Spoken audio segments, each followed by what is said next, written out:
which told them what was important to the spirit. Beauty was not abstract.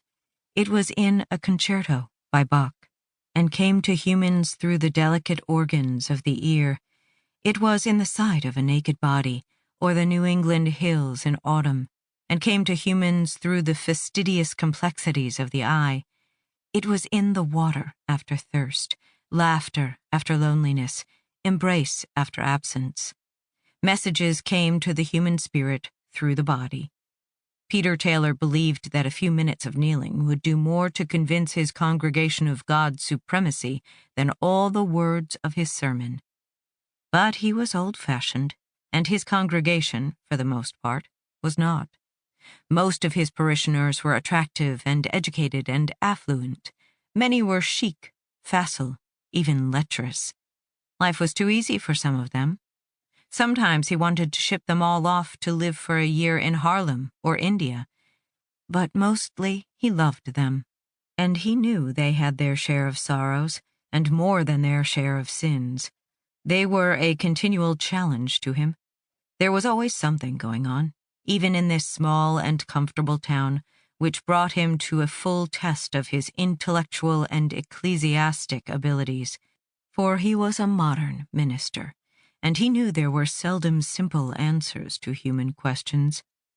The bells were tolling. It was time to begin. He rose, brushed his knees, and crossed the room to glance at himself in the mirror. He had been told, often and with varying degrees of subtlety, that he was a handsome man, and although he tried to fight vanity, it was a help to him to know just how he looked before he faced his congregation. He was tall, broad-shouldered, and if he had put on weight here and there, the general effect was to make him seem massive, influential. His black hair was graying at the temples, and the lines his face had gained with age were a help. When he was younger, his blue eyes and symmetrical English features had made him seem too young, too untested for such a position.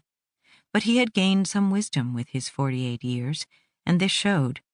He looked like a minister, and this gave him the confidence to take on the complicated crew who awaited him now. He left his office and walked down the hall and into the chancel.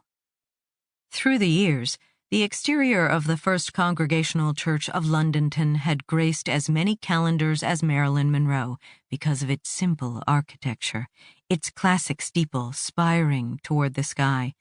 But Peter preferred the interior of the church. He believed no one on earth could enter this sanctuary without feeling an exaltation of spirits and an attending leap of faith, if not in the reality of God, at least in the reality of grace.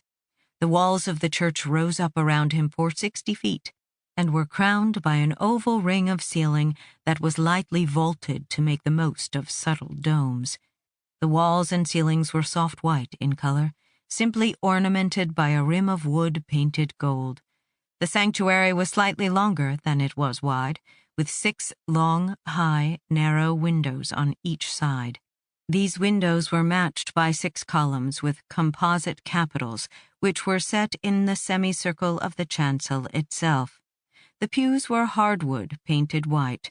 The floor was covered with a deep red carpet that spoke more of old and dignified elegance than the expense. The beauty of this church was not in any superficial decorations, but in the basic architecture itself. It rose up and curved into itself with complete simplicity, as if it had been built by men with peaceful hearts. The building was situated so that on cloudless days the sun streamed into the first 3 windows on the right-hand side, making the burled cherry wood of the altar and the flowers on either side of it lustrous with light. Many members of Peter's congregation complimented him on the beauty of that delineated radiance, as if he were personally responsible for the focused beam of light. But he knew how they felt. Bright sunlight came through those windows with the benevolent force of a blessing. Still, Peter preferred the church on cloudy Sundays. Then all the windows were equally illuminated by a silvery white glow, and Peter felt that they were all at once together, drawn together and encompassed by that gentler light. Today was so cool and cloudy that for the first time in months, Peter's congregation sat before him.